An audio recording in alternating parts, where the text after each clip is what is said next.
जी देखिए बच्चों, एक वीडियो मैंने पहले बेसिक का अपलोड किया। ये मैं उसी बेसिक की चेन में एक दूसरा वीडियो आपको बताने जा रहा हूँ, जिसमें कुछ तो वही टर्मिनोलॉजी में रिपीट कर रहा हूँ जो मैंने फर्स्ट वीडियो में, जो वीडियो है बेसिक फॉर लर्नर्स, उसमें मैंने कुछ बातें बताई और फिर मैं उसके आगे कुछ और बातें बताऊंगा। तो इस वीडियो को देखने का मजा तब है जब आपने पहले वाला वीडियो देखा हो, तो और फायदा होगा। और डायरेक्ट इससे भी देखेंगे तो भी पिक हो जाएगा, लेकिन बेटर है कि हमने पहले वाला वीडियो देखा हो, तो उससे हमारा एक बेस मिल जाएगा। देखिए, ये आपके सामने जो डिस्प्ले में आ रहा है स्क्रीन में, इसमें साफ लिखा है कि डबल एंट्री सिस्टम मैं आपको सिखाने जा रहा हूँ। और to record all the business transaction there is a technique or a method called double entry system.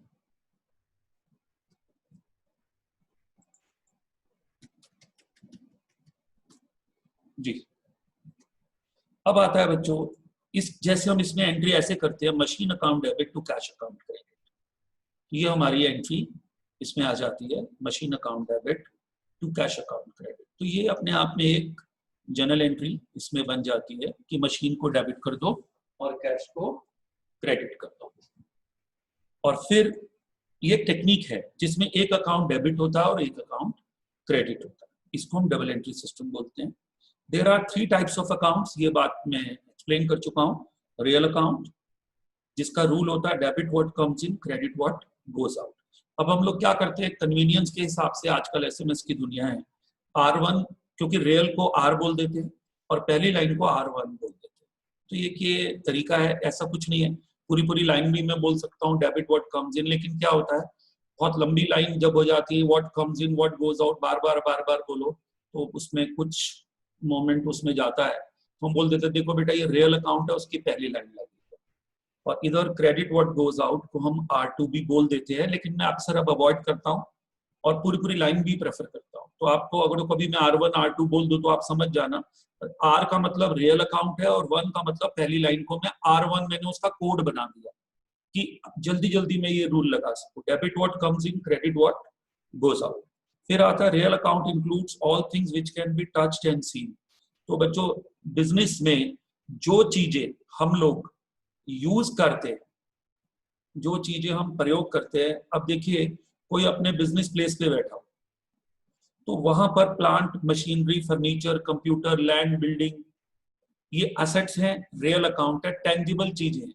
आप सोचिए, एक दुकान पे कोई दुकानदार बैठा हो, तो वो दुकानदार की दुकान पे एक चेयर भी होगी, वो सारा दिन तो खड़ा नहीं रहेगा, टेबल भी होगा, रैक होगा, आगे कोई शोकेस होगा, कुछ पीछे फिटिंग होगी जहां पर वो सामान लगा के बैठा होगा, डिस्प्लेड होगा।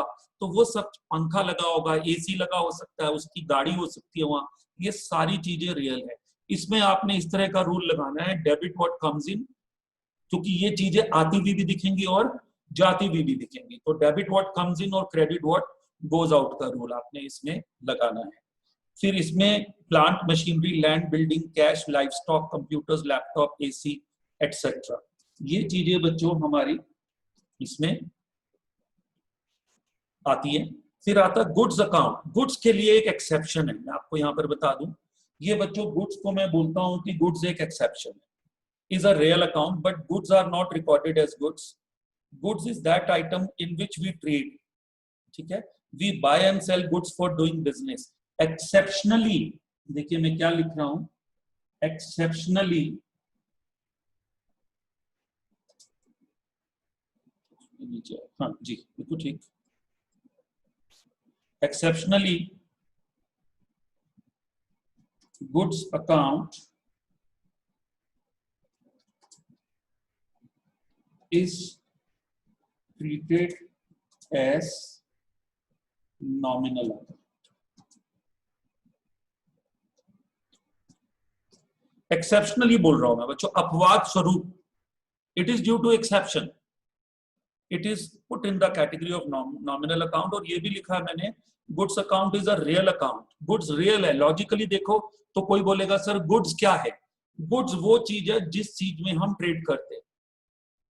गुड्स क्या है? जिसमें हम ट्रेड करते हैं। एक एक कपड़े की दुकान पे जाओ, वहां पर डिस्प्ले में क्या होता है, कपड़े के थान लगे हैं, कपड़ा डिस्प्ले में है, तो वो स्टॉक है, वो गुड्स है, वो है तो लॉजिकली बोलो तो रियल है भाई, रियल है। उसको एक्सेप्शनली क्या करते हैं, एक्सेप्शन है, नॉमिनल बोलते हैं। अब हम लॉ ऑफ डिमांड पढ़ते हैं तो सारी दुनिया जानती है लॉ ऑफ डिमांड में प्राइस ऊपर जाएगा तो डिमांड नीचे आएगी, लेकिन कुछ स्नॉब अपील होती है, कुछ ऐसी चीजें होती हैं जो स्टेटस सिंबल वाली बातें होती हैं, जिसमें क्या होता है प्राइस बढ़ने से चीजें डिमांड ऊपर जा रही, तो हम कहते हैं यार ये एक्सेप्शन है या लॉ ऑफ डिमांड अप्लाई नहीं होता। तो ऐसे ही कुछ चीजें एक्सेप्शन हो जाती हैं। Despite that goods is a real account, we can call it stock, we can treat it, बचे हुए गुड्स को हम एसेट मान सकते हैं, रियल मान सकते हैं, लेकिन क्योंकि परचेज और सेल्स गुड्स का करते हैं, हम फर्नीचर का, चेयर का, पंखों का हमारा बिजनेस नहीं है। मान लीजिए हम कपड़े की दुकान को इमेजिन कर लीजिए, तो हम कपड़ा बेचेंगे और कपड़ा खरीदेंगे, तो कपड़ा हमारे लिए वो गुड्स है, और उसको जब खरीदेंगे तो परचेजेस बोलना और खर्चा मानना एक्सेप्शनली, और जब सेल्स करेंगे तो उसको नॉमिनल इनकम मानना। ठीक है, तो ये आ गया, goods is that item in which we trade, we buy and sell goods for doing business, exceptionally goods account is treated as nominal account. ये बात मैंने यहाँ लिख दी है कि गुड्स को वो मानना। देखिए लिखा भी है, a person is a cloth merchant, क्योंकि मैं इसलिए वही एग्जांपल दे रहा हूं जो नोट्स में लिखा है, cloth purchase and cloth sold are his main business. ठीक है, cloth purchase and cloth sold are his main business activity.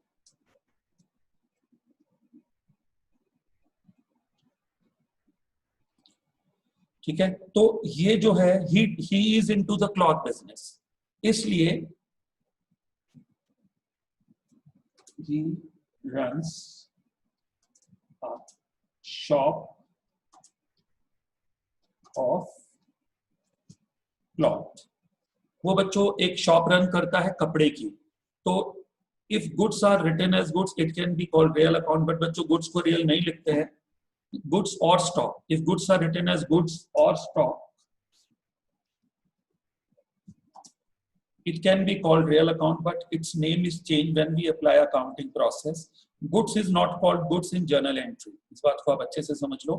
अब गुड्स परचेज्ड को क्या बोलते हैं, यहाँ पे आप अलर्ट हो जाना आपने, गुड्स परचेज को बच्चों बोलते हैं परचेजेस अकाउंट, और इसको हम बोलते हैं एक्सपेंस, नॉमिनल अकाउंट का पहला रूल। गुड्स सोल्ड को बच्चों बोलते हैं सेल्स इनकम। ध्यान से सुन लीजिए, गुड्स को गुड्स नहीं बोलना है। यदि हमने गुड्स खरीदा, अब आप इमेजिन करिए ना, आप अपने मोहल्ले में, अपनी कॉलोनी में नियर बाय एक जनरल मर्चेंट शॉप पे जाते हैं, तो जनरल मर्चेंट की शॉप पे जाकर के आप पंखे का रेट पूछते हैं? नहीं ना, आप पूछते हैं सर ये कोल्ड ड्रिंक दे दो, ब्रेड दे दो, बटर दे दो, मिल्क दे दो, पल्सेस दे दो, राइस दे दो, शुगर दे दो, ये चीजें आप मांगते हो उनसे। आटा दाल चावल, these are the basic generic consumable goods you are asking for. तो वो जो चीजें आप उनसे मांगते हो वो उसका स्टॉक है, वो परचेजेस करके लाया और उसने डिस्प्ले में वहां रख दिया, फिर वो बेचेगा तो वो सेल्स होगी, जब वो बेचेगा और सेल्स होगी तो बस वो गुड्स है उसके लिए, तो वो जब खरीदेगा तो उसमें खर्चा होगा, जब वो उसको बेचेगा तो वो इनकम होगी, तो बस हमने उसको नॉमिनल बोलना है। जब वो खरीदेगा दुकानदार तो नॉमिनल है, एक्सपेंस है, परचेजेस टू कैश नॉमिनल में, एक्सपेंस डेबिट कैश क्रेडिट, और सेल्स में नॉमिनल में इनकम आ जाएगा। और goods bought earlier now return to the shopkeeper, purchase return आ जाता है, बिकॉज इनकम और एक्सपेंस रिड्यूस हो जाता है, देयरफॉर क्रेडिटेड। ठीक है, इनकम और एक्सपेंस रिड्यूस्ड हो जाता है, देयरफॉर इट इज क्रेडिटेड, इसलिए ये बच्चों क्रेडिट हो जाता है। Goods sold earlier now return to us, sales return like loss or income reduced, therefore debited। ठीक है, ये बच्चों हमारा पॉइंट आता है इसमें। अब मेरा अगला पॉइंट है, ये हमारे लिए आप अच्छे से समझ लीजिए। तो एक तो मैंने रियल अकाउंट बताया, रियल अकाउंट में है plant, machinery, land, building, cash, और मैं आपको बता दूं बच्चों इनका दूसरा नाम असेट्स है सबका। ये जो चीजें मैं हाईलाइट कर रहा हूँ, जो रियल अकाउंट है और टच्ड एंड सीन वाली आइटम है, उनको दूसरे एंगल से बोलो तो असेट्स बोल सकते हैं। जी बिल्कुल, देखिए प्लांट, मशीनरी, लैंड, बिल्डिंग क्या है, ये असेट्स तो हैं। असेट्स क्या होती हैं? बिजनेस की वो प्रॉपर्टीज जो हम ओन करते हैं, जिन्हें हम बेच के कैश में कन्वर्ट कर सकते हैं, और जिन्हें खरीदते वक्त कैश जाता है और जिन्हें बेच दें तो कैश आ जाता है, वो प्रॉपर्टीज होती है other than goods. Other than goods, अब कोई आदमी अपने बिजनेस प्लेस पे बैठा होगा तो वहां पर उसने प्लांट, मशीनरी, फर्नीचर, ये सब चीजें खरीदी होंगी, तो वो असेट्स है, क्योंकि वो एक एंगल से बोलो तो रियल अकाउंट है। अब आप कहेंगे ये एंगल दो क्यों है? लीजिए आप एक एग्जांपल और सुन लीजिए। आप लोग मेरा ये वीडियो लेक्चर सुन रहे हैं, सपोज कीजिए कुछ बच्चे आईएससी में पढ़े और कुछ सीबीएसई में, और आप लोग बॉयज और गर्ल्स भी हो सकते हैं, तो एक एंगल से आप कौन है gender wise? Either you are listening to my lecture, maybe you are a boy or a girl, so gender wise you are a boy or a girl, or board wise you may be what, either from CBSE or from what, ISC. So now you guys have two classification. There can be many more classification, age wise, month wise, star sign wise, religion wise. तो आप ही लोगों के मैंने दो classification बता दिए ना, तो यहां पर एक क्लासिफिकेशन क्या हो गया बच्चों? रियल और पर्सनल हो गया। देखिए ना, ये रियल अकाउंट है, और दूसरे एंगल से देखो तो ये असेट्स। असेट्स क्या होती है? बिल्डिंग, बिजनेस की वो चीजें जो दिखती हैं, टेंजिबल, जिन्हें बेचकर हम कैश में कन्वर्ट कर सकते हैं, वो भी असेट्स होती है। और पर्सनल अकाउंट में वो लोग जिन्होंने हमारे पैसे देने हैं, वो भी असेट्स होते हैं। वो भी मैं अभी आगे बताऊंगा, अभी फिलहाल बेसिक टर्मिनोलॉजी सीखते हैं।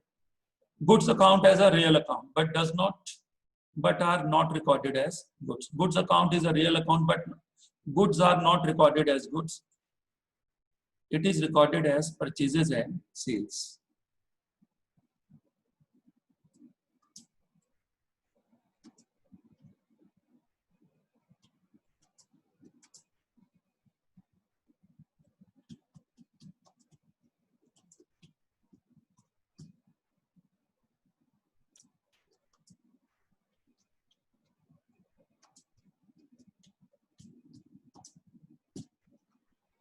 ठीक है बच्चों, goods account is a real account, but goods are not recorded as goods.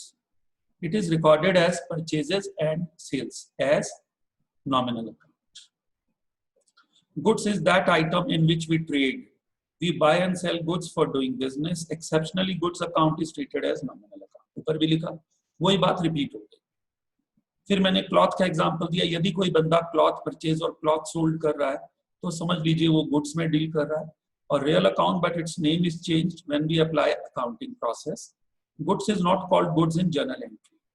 Following names are used for goods: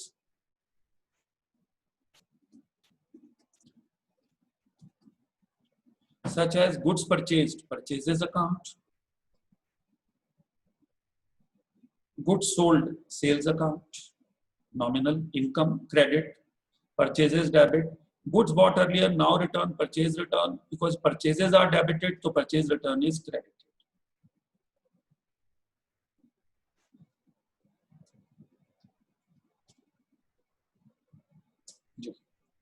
Goods sold earlier, now returned to us, sales return account.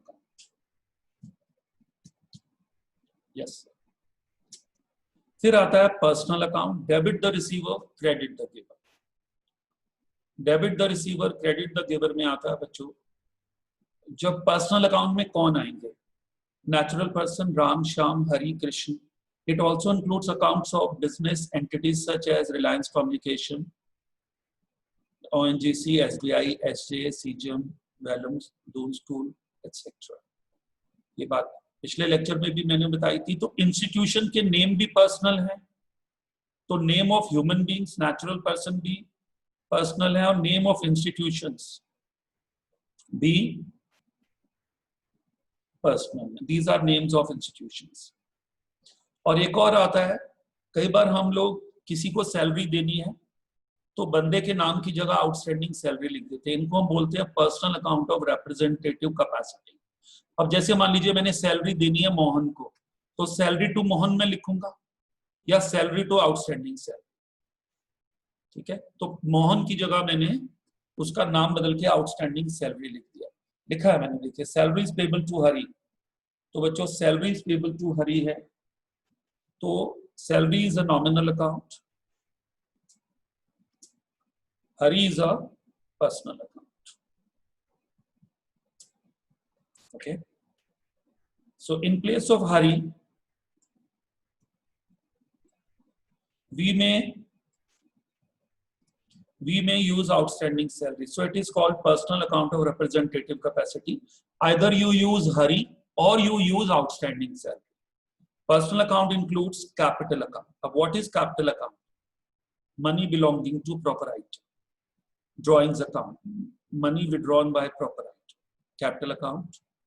Debtors, अभी इनका और मतलब बताता हूँ. Bank account is also a personal account.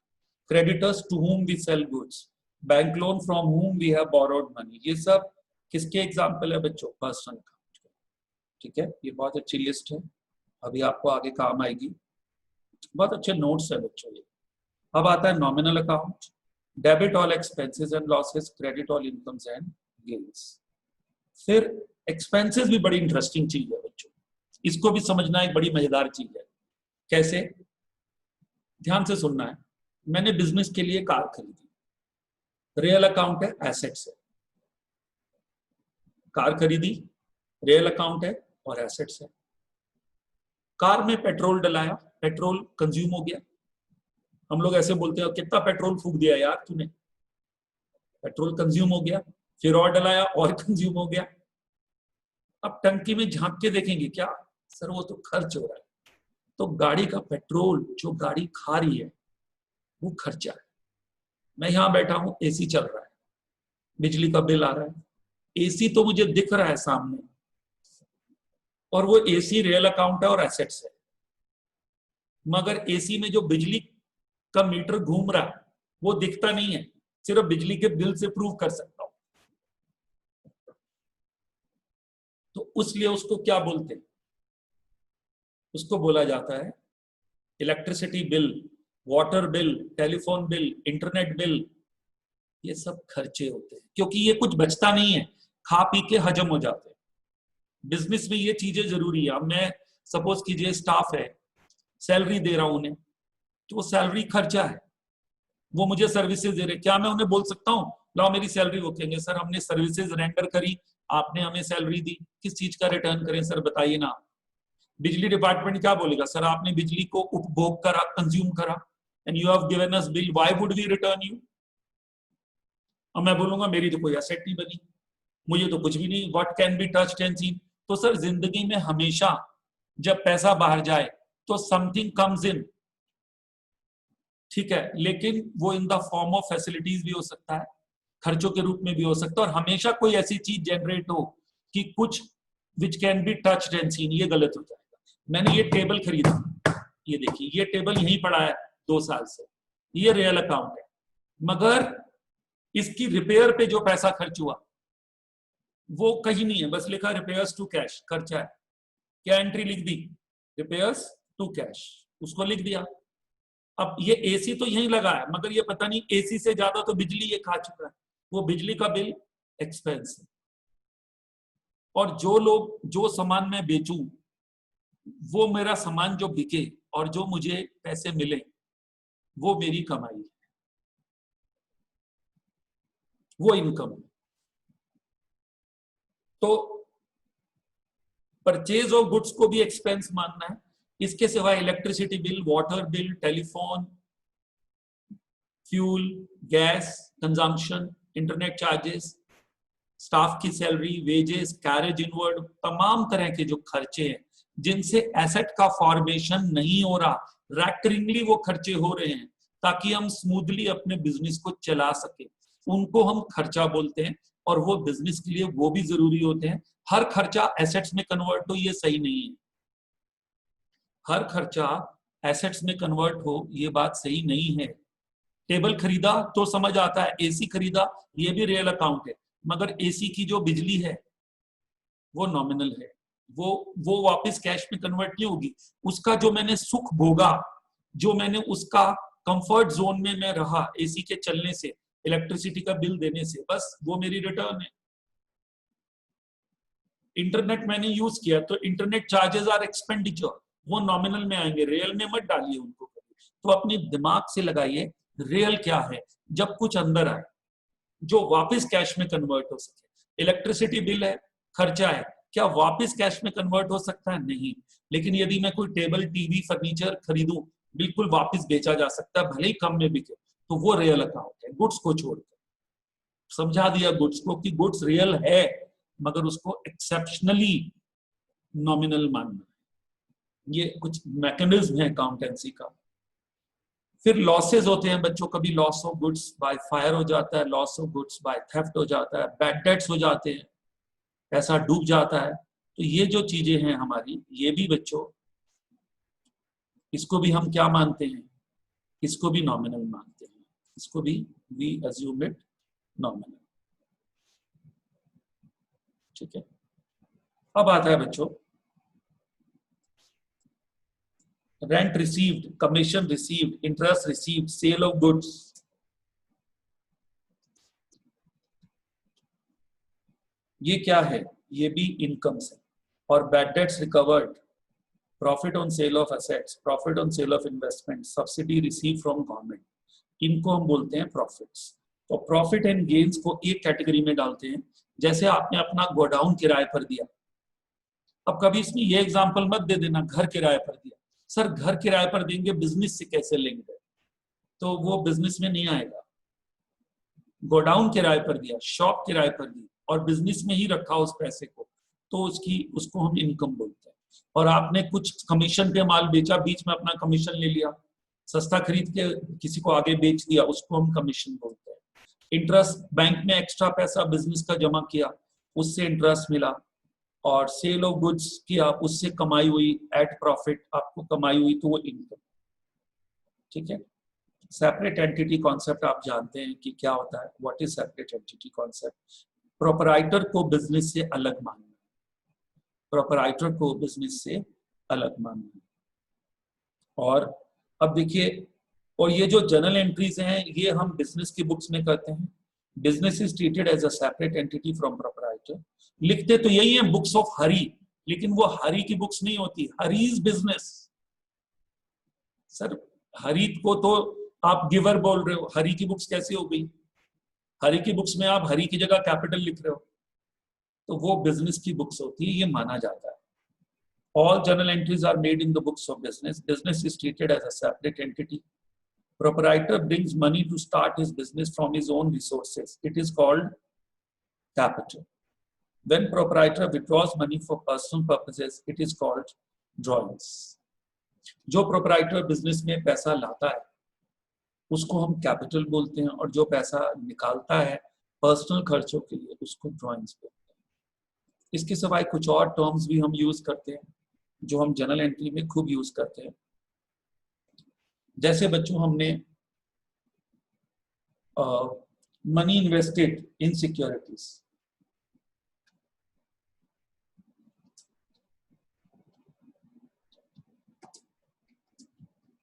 इसको हम investment बोलते हैं।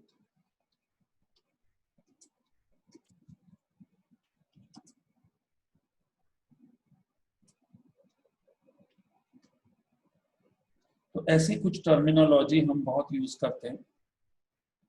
और जो पैसा हमारा बैंक में जमा होता है, उसको हम बैंक अकाउंट बोलते हैं और पर्सनल बोलते हैं। तो ये टर्मिनोलॉजी देखिए, प्रोपराइटर जो पैसा लाया, सामने आपके लिखा है proprietor brings money to start his business from own resources, it is called capital. And when proprietor withdraws money for personal purposes, it is called drawings. Both are personal accounts. So capital is a liability. When he brings money, it is credited, and when he withdraws money, it is debited. तो ये कुछ terminology है जो मैं अभी और clear कर देता हूँ आपको, कुछ अपने जर्नल एंट्रीज के थ्रू इन चीजों को आपको बच्चों क्लियर करता हूँ। तो money invested in securities is called investments. कुछ टर्मिनोलॉजी है जो हम अभी और क्लियर करते हैं, तो मैं कुछ टर्म्स को और ले लेता हूं बच्चों। देखिए, जैसे मैंने बताया, अभी फिर रिपीट करते जाएंगे बच्चे, बातें जितनी भी हो उतनी कम है। जैसे मैंने बोला, money brought in by proprietor is called capital account। जो पैसा प्रोपराइटर बिजनेस में लाता है, जैसे हम एक एंट्री करते हैं, हरी का बिजनेस चल रहा है, सपोज हम इमेजिन कर रहे हैं, Hari brought in capital, he brought money. क्योंकि बच्चों प्रोपराइटर बिजनेस शुरू कैसे करेगा, तो जैसे ये आ गया, एग्जांपल दे रहा हूं मैं, हरी स्टार्टेड बिजनेस विद कैश। तो बच्चों दो चीजें आएंगी, कैश और हरी। तो हरी क्योंकि प्रोपराइटर है और हरी की ही बुक्स है उसके बिजनेस की, तो हरी के नेम की जगह हम क्या लिखेंगे, कैपिटल, हरी की जगह। अब cash real account comes in, business premises में कम्स इन, तो डेबिट कर दो, और ऑब्वियसली कैपिटल क्रेडिट कर दो। हरी इज अ गिवर, मैंने इमेजिन कर लिया अभी हरी इज अ ऑनर। कोई भी बच्चों वो नाम, ये छोटे मोटे नाम हैं, भगवान जी के भी हैं, तो याद आ जाते हैं। Cash and capital. अब इसकी जनरल एंट्री देखिए, cash account debit to capital account. अब क्रेडिट के लिए आपको कल बता दिया था कि आप क्रेडिट नहीं भी लिखो तो चलेगा, पिछले लेक्चर में बताया था, तो आप ऐसे भी लिख सकते हो, से 5 lakhs।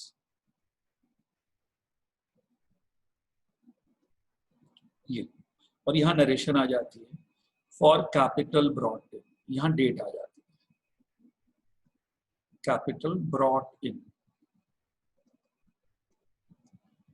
ठीक है, अब देखिए ध्यान से, गुड्स परचेज्ड, कुछ नहीं लिखा है उधार या नगद, तो अज्यूम बॉट फॉर कैश, ये रूल होता है। क्योंकि बच्चों खाली क्वेश्चन में इतना गिवन है, गुड्स परचेज्ड, तो जब गुड्स परचेज्ड है, कुछ भी नहीं गिवन है, तो अज्यूम किया जाता है कैश होगा। अब दो नाम आ गए, गुड्स को गुड्स हो गया, लेकिन गुड्स को तो गुड्स लिखना नहीं है, परचेज लिखना। कुछ बातें और सुन लीजिए, प्रोपराइटर का नाम नहीं लिखना, उसकी जगह कैपिटल लिखना, गुड्स परचेज की जगह परचेजेस लिखना, और इसको एक्सपेंस मानना है, अभी बताया मैंने, और ये एक्सपेंस डेबिट होता है, नॉमिनल का फर्स्ट लाइन हो गई, और कैश, क्योंकि बॉट फॉर कैश है, तो दूसरा जो अकाउंट, डबल एंट्री सिस्टम है, देखिए बराबर, आप सोचते रहिए, दो अकाउंट आने हैं, हर जनरल एंट्री में आपको ये पहचानना है कि दो नाम कौन से हैं। दूसरा नाम है परचेजेस, कैश, और ये रियल है। तो जब ये बात मैंने आपको बताई थी कि जब एक में एक लाइन यूज होती है बच्चों, तो दूसरे में दूसरी लाइन किसकी यूज होगी, परचेजेस एंड कैश, दो नाम आ गए। तो परचेजेस में नॉमिनल है, नॉमिनल में बच्चों आप ये रूल देखिए, ये आपके सामने है, नॉमिनल का जो पहला रूल है, debit all expenses and losses, तो ये पहली लाइन लग रही है परचेज में। तो अब बच्चों कैश में ये लाइन लगेगी, credit what goes out. Actually बच्चों एक जनरल एंट्री में दो डेबिट नहीं हो सकते, हो ही नहीं सकते। जब एक की एक लाइन लग रही है तो दूसरे की दूसरी लगेगी, ये तो और आसान है। क्योंकि आपका माइंड क्या बोलेगा, यार इसका तो डेबिट हो रहा है तो ऑब्वियसली कैश क्रेडिट होगा, और चेक भी कर लो तो आप कहेंगे यार तो मुझे पहले ही पता था, जब एक डेबिट हो रहा है तो दूसरा क्या होगा, क्रेडिट होगा, क्योंकि ये डबल एंट्री सिस्टम है, एक डेबिट होना है तो दूसरा नाम क्रेडिट होना है। तो इंपॉर्टेंट बात शुरू में ये होती है कि वो दो वर्ड्स क्या हैं, परचेजेस और कैश। तो परचेजेस डेबिट हो रहा है तो कैश क्या होगा भाई, क्रेडिट होगा। तो एंट्री क्या बनी, एंट्री बन गई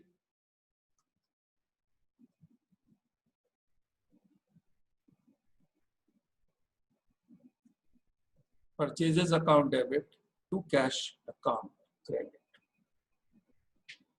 क्रेडिट क्योंकि अब हमने बात कर ली कि लिखने की जरूरत नहीं है, सपोज ये 10,000 है, हाइपोथेटिकल अमाउंट ले लीजिए, क्योंकि तो एंट्री क्या डेट आ जाती है, ये डेबिट से डेबिट को लिंक कर दो ऐसे, और क्रेडिट से क्रेडिट को लिंक कर दो।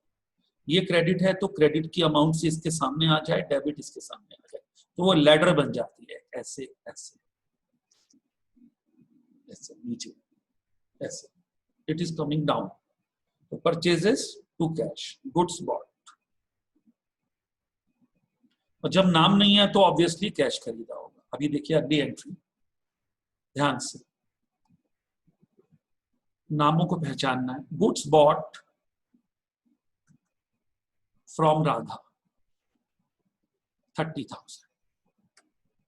हमने राधा से गुड्स खरीदा और अब इसमें राधा का नेम है, फॉर कैश नहीं है, ऑन क्रेडिट माना जाएगा।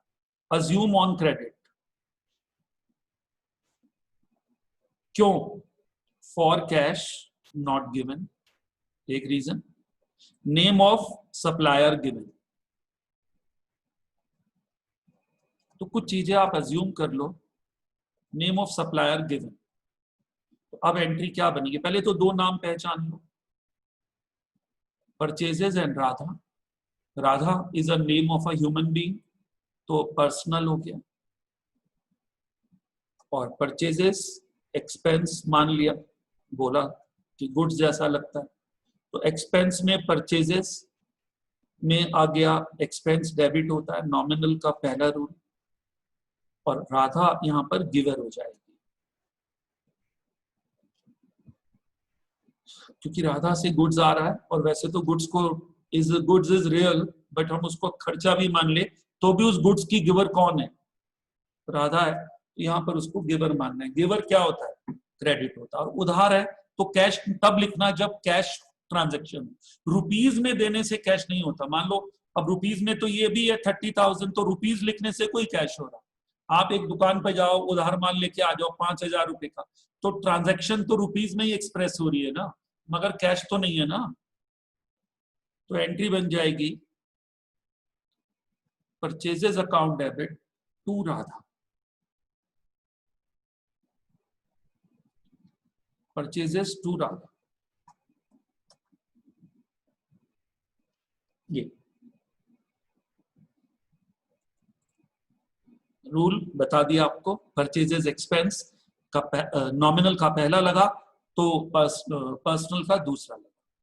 बार बार बोला। अगर जो आप तीनों की पहली पहली लाइन देखो, ये देखिए पहली लाइन डेबिट, पहली लाइन डेबिट के लिए, इसकी भी पहली लाइन डेबिट के लिए और इसकी भी पहली लाइन डेबिट के लिए।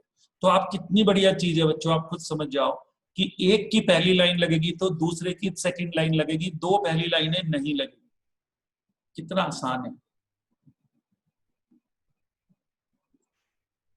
क्योंकि दूसरी लाइन क्रेडिट क्रेडिट क्रेडिट। देखिए सेकंड लाइन नॉमिनल की क्रेडिट ऑल इनकम्स, पर्सनल की क्रेडिट द गिवर और रियल की क्रेडिट व्हाट कम्स इन। तो सेकंड लाइन क्रेडिट के लिए, फर्स्ट लाइन डेबिट के लिए। इसलिए बच्चों जो फर्स्ट लाइन है वो डेबिट के लिए यूज हो रही है। अब यहां पर अमाउंट आ जाएगी, डेबिट को सामने, डेबिट से डेबिट में ला दीजिए, क्रेडिट से क्रेडिट में ला दीजिए। गुड्स बॉट ऑन क्रेडिट, इसको नरेशन बोलते हैं, गुड्स बॉट ऑन क्रेडिट। ठीक है बच्चों।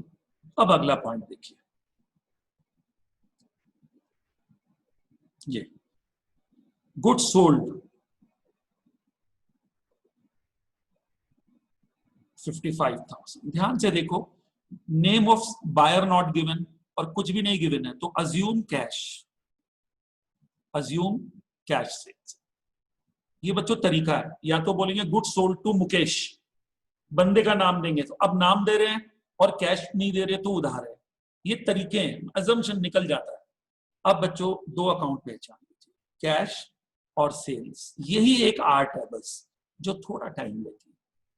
गुड्स सोल्ड को सेल्स बोलते हैं, गुड्स है ना, सेल्स बोलेंगे। अभी तो बताए गुड्स के 4 नाम शुरुआत में इस वीडियो के। तो सेल्स जो है बच्चों ये इनकम है, और इनकम्स क्रेडिट होती है। तो जब सेल्स क्रेडिट हो रही है तो कैश डेबिट ही होगा। अब दिमाग पे भी नहीं जोर डाला। मेरे को बच्चों एक स्टूडेंट की बात याद आती है, वो कहता है सर मैं क्यों डालूं, मैं एक अकाउंट को अच्छे से पहचान लेता हूँ, दूसरे को उसके ऑपोजिट कर देता हूँ। अगर जो कैश को मैं बोल रहा हूँ कम्स इन तो डेबिट होगा, अब दूसरा अकाउंट सेल्स है तो क्रेडिट होगा ना, छोड़ तू बस क्रेडिट लिख दे, चिंता मत कर। अब मैं उसे बोलता हूँ यार भाई प्लीज, कह रहा सर क्यों दिमाग पे जोर डालूं, दिमाग पे जोर डालूंगा तो भी वो क्रेडिट ही आएगा। तो मैं ऑल्दो उसके फेवर में नहीं, मैं कहता हूं दोनों को चेक करो, बट ये एक स्टूडेंट का रिएक्शन था पढ़ते वक्त। अब इसकी एंट्री कैसे बनेगी?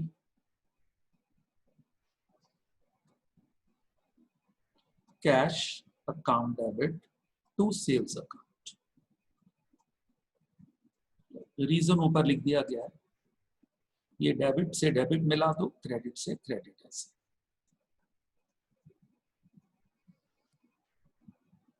Good sold, clear? अब देखिए इसी में ही बच्चों,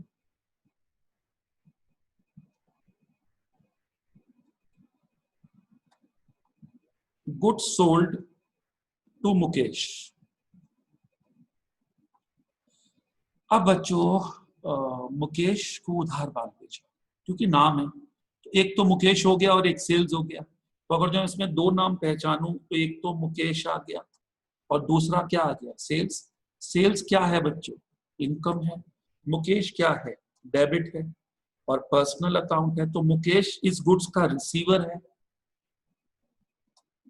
और सेल्स भले ही गुड्स है लेकिन हम इनकम बोलते हैं, तो इनकम क्रेडिट होती है और रिसीवर क्या होता है? डेबिट होता है। तो आप देखिए दो नाम पहचानना सबसे क्रिटिकल काम।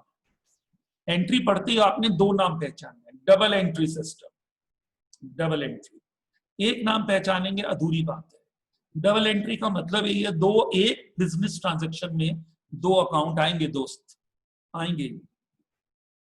अब देखिए सपोज ये 75,000,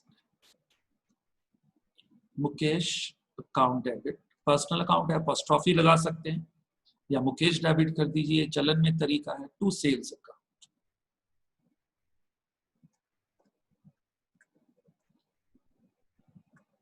$75,000, यहाँ डेट आती जाएगी, जो भी डेट होगी, सपोज 8 जनवरी है, कुछ भी लिख दीजिए, जो भी है, तो ये एंट्री होगी। अब आता है बच्चों ध्यान से, मुकेश रिटर्न्ड अस गुड्स,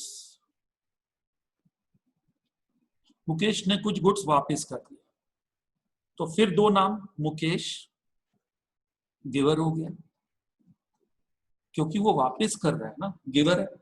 और सेल्स रिटर्न हो गया, सेल्स इनकम थी तो इनकम रिड्यूस्ड हो गई, इनकम रिड्यूस्ड, क्योंकि जब माल वापस आ गया तो हमारा रिएक्शन होगा, अबे यार ये कमाई कम हो गई, चलो छोड़ो कोई बात नहीं।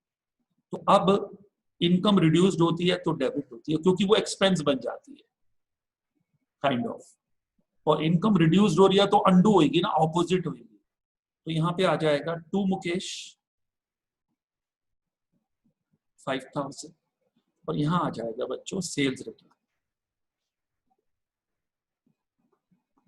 ये। और ऐसी है परचेज रिटर्न बाय, ऐसी एक एंट्री बीच में डाल रहा हूं, परचेज रिटर्न बाय गणेश, नहीं परचेज रिटर्न टू हमने करी होगी ना, परचेज रिटर्न टू गणेश, हमने माल वापस किया, तो दो नाम आएंगे, गणेश रिसीवर है और गुड्स बाहर जा रहा है, लेकिन गुड्स को गुड्स नहीं मानना, परचेज रिटर्न को इनकम मानना। क्यों? क्योंकि परचेज खर्चा था तो एक्सपेंस रिड्यूस्ड हो गया, expense reduce is kind of income. Income sir खर्चा कम हो रहा है, खर्चा जब बढ़ता है तो डेबिट करते हैं एक्सपेंस को, अब एक्सपेंस माइनस हो रहा है तो वो इनकम बन जा रही है, इनकम माइनस हो रही है तो उसको एक्सपेंस के बराबर माना जाता है। तो इसकी एंट्री क्या होगी? इसकी एंट्री ये देखिए मैं यहां लिख रहा हूं थोड़ी जगह जी,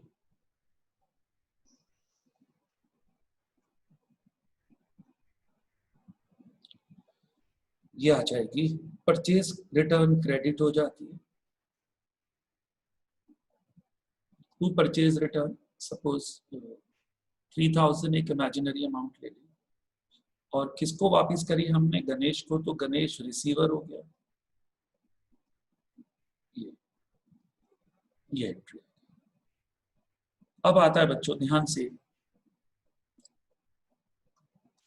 सैलरीज पेड टू कोमल, लेकिन बच्चों सैलरीज इज अ खर्चा, कोमल के नेम की जरूरत नहीं है। When expenses are incurred in cash, when expenses are incurred in cash, then expense and cash two items are recorded. तो एक तो सैलरी आएगा, सैलरी क्या है, एक्सपेंस है, और एक कैश आएगा, रियल अकाउंट है, और गोज आउट है, कैश इज गोइंग आउट तो क्रेडिट होगा, तो एक्सपेंस डेबिट होगा. इग्नोर कोमल्स नियम.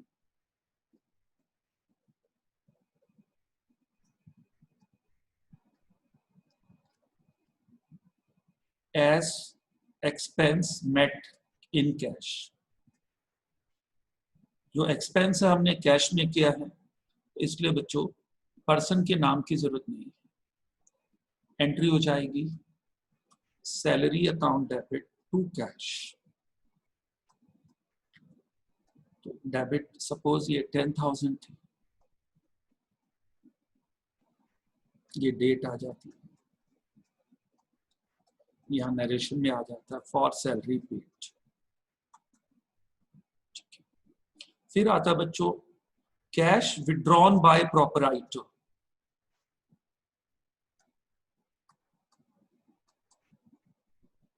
For personal use. इसके लिए बच्चों जो वन वर्ड सब्स्टिट्यूशन है दैट इज कॉल्ड ड्राइंग्स. और ड्राइंग्स में प्रोपराइटर जो होता है वो रिसीवर होता है.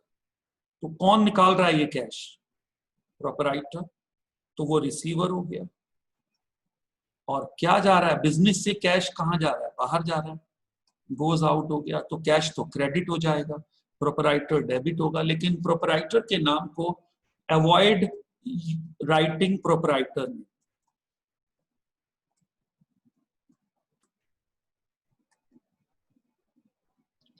प्रोपराइटर के नेम को नहीं लिखना है. तो क्या करेंगे, जब वो पैसा पर्सनल यूज के लिए निकाले तो ड्राइंग्स लिखेंगे, और जब वो पैसा लाए बिजनेस में तो कैपिटल लिखेंगे. प्रोपराइटर के भी दो नाम, बाद में दोनों को मिलाकर एक ही कर देते. तो यहां पे लिखेंगे ड्राइंग्स डेबिट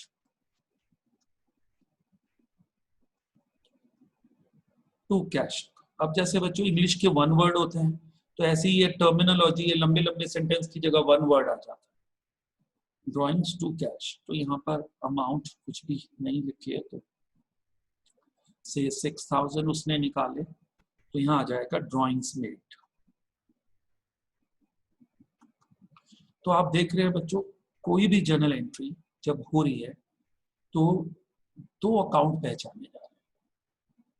जब वो दो अकाउंट पहचाने जा रहे हैं तो वही 6 लाइंस आ रही है बार बार. क्या 6 लाइंस आ रही है आपके सामने, debit what comes in, credit what goes out. ये रियल अकाउंट की लाइन है जो सामने आ रही है. फिर है बच्चों debit the receiver, credit the giver. ये लाइन आंखों के सामने आ रही है. और इंटरेस्टिंग बात ये है credit debit all expenses and losses, credit all income and gains. फिर ये लाइन आ जा रही है. अब एक इंटरेस्टिंग बात और हो रही है कि जो जर्नल एंट्री हम बना रहे हैं उसमें आपने नोटिस किया होगा अभी कि मैं हर एक में दो नाम पहचान रहा हूं, दो नाम पहचान रहा हूं. जैसे goods purchase, purchases and cash. अब मेरे दिमाग में 3 वर्ड्स घूम रहे हैं, real, personal, nominal. Purchases nominal sir ने बताया था, ऐसे मैं इमेजिन करूंगा इफ मैं आपकी जगह होऊंगा कि परचेज सेल्स गुड्स है, रियल होता है मगर एक्सेप्शनली नॉमिनल मानना है, क्योंकि हम इस सामान में ट्रेड करते हैं उसको ही खर्चा बोला जाता है. तो purchase is expense, sales is income, तो परचेजेस इज खर्चा, तो डेबिट होगा. अब ऑब्वियसली कैश है तो वो क्रेडिट हो जाएगा. ये बच्चों हमारा इसमें लॉजिक लग रहा है. तो एक परचेज आ गया एक तरफ और एक तरफ कैश आ गया. एक तरफ परचेज आ गया और एक तरफ क्या आ गया, कैश आ गया. तो हम पहले से ही मेंटल प्रिपेयर्ड होगा. और फिर आपको बताया यदि परचेज डेबिट हो रहा है तो कैश क्रेडिट होगा. तो इसलिए ये 6 लाइंस हैं.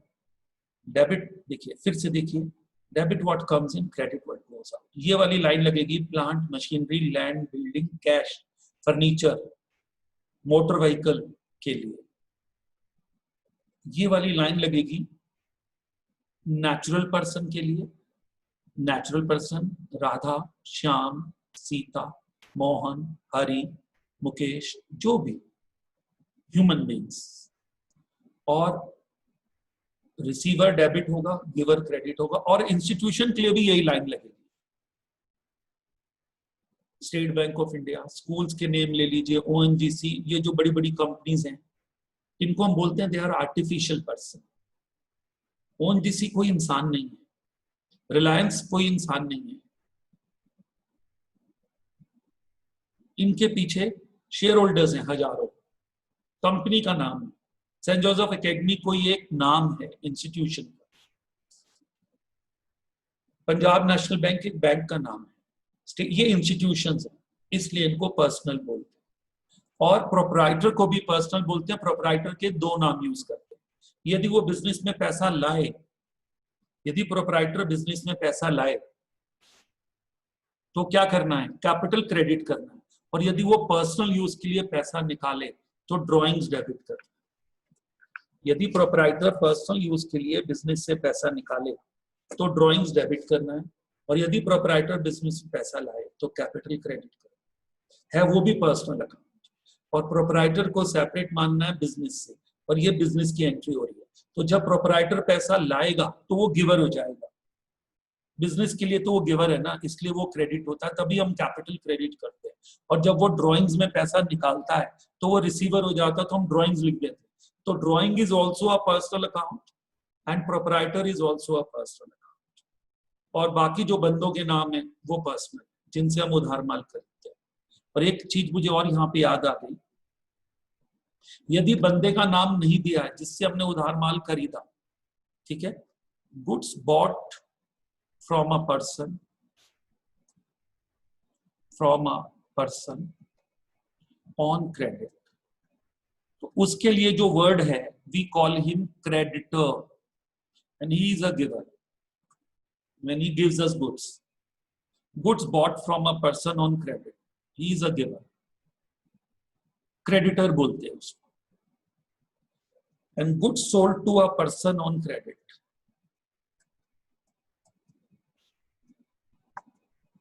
if name is not given, if name not given, call him debtor, he is called debtor, again personal account, and he is a receiver because you are handing him over the goods, तो ये एक और है। और if name is not given तो creditor।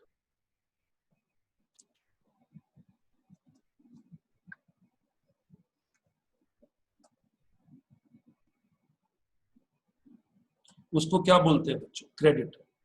Proprietor brings money, capital. Proprietor withdraws money for personal use, drawings. Money invested in securities, investment. Listen carefully, सब लिखा है मैंने। Money invested in securities is investment.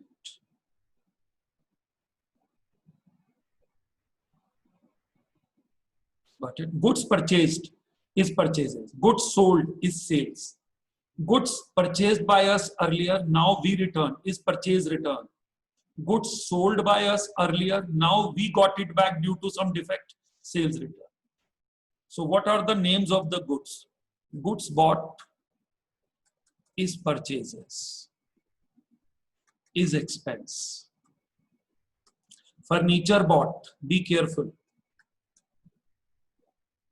is furniture, is real account. Because we don't deal in furniture.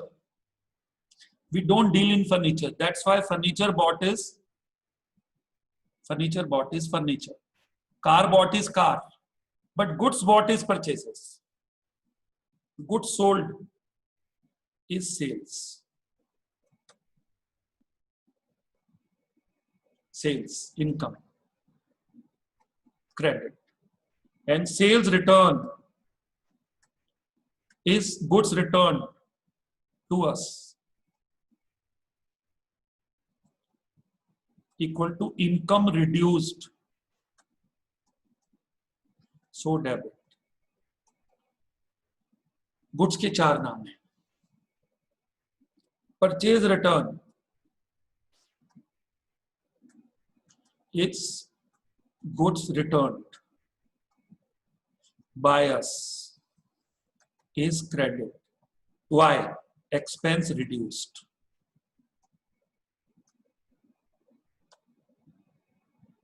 कारण से चलिए ना दोस्त, English की ग्रामर सीखकर इंग्लिश बोलिए बिंदास, मजा आएगा। रटी हुई इंग्लिश क्यों बोले यार, तो रटी हुई एंट्रीज क्यों करे दोस्त। अभी बताया, goods bought from a person on credit creditor, goods sold to a person on credit debtor. बस बच्चों इस लेक्चर का एक लास्ट पॉइंट सुन लीजिए, कंपाउंड एंट्री। ध्यान से देखिए, 30 जून को आपने एक एंट्री करी, wages account debit to cash. 30 June को आपने एक और एंट्री करी,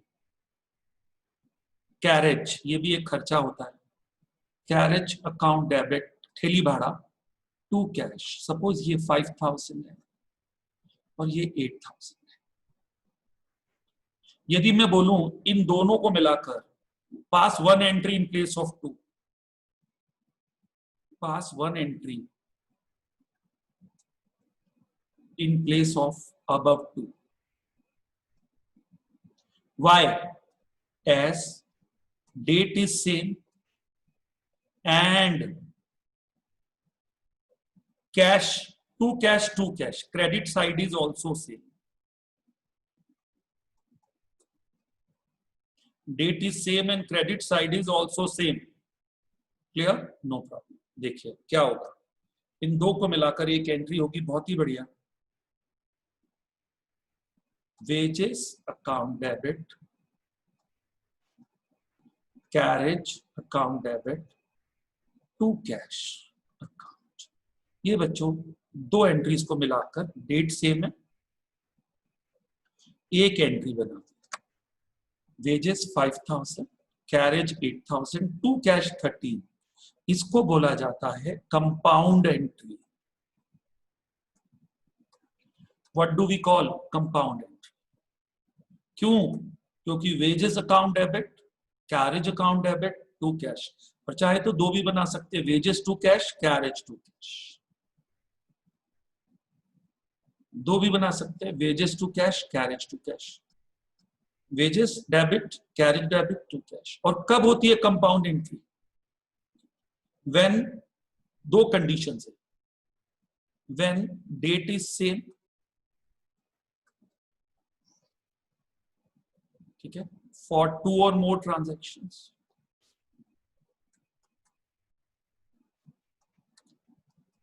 second any one side either debit or credit is also common, any item of any one side, account मतलब item of any one side is also same.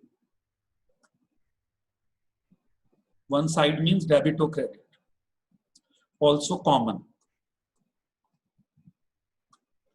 जैसे entry थी wages to cash, cash common, credit carriage to cash, cash common, 30 June 30 June, दो entries है ना, तीन भी हो सकती है, तो क्लब कर दो ना, तो क्लब करके एंट्री क्या बनी, wages debit, carriage debit to cash, cash common था जुड़ गया, 5 and 8 13, वेजेस 5 एंड कैरेज 8। इसको बोलते हैं बच्चों कंपाउंड। आई होप काफी यूजफुल ये रहेगा लेक्चर। यदि आप इसको बार बार सुनेंगे तो मुझे विश्वास है इसको बहुत फायदा होगा।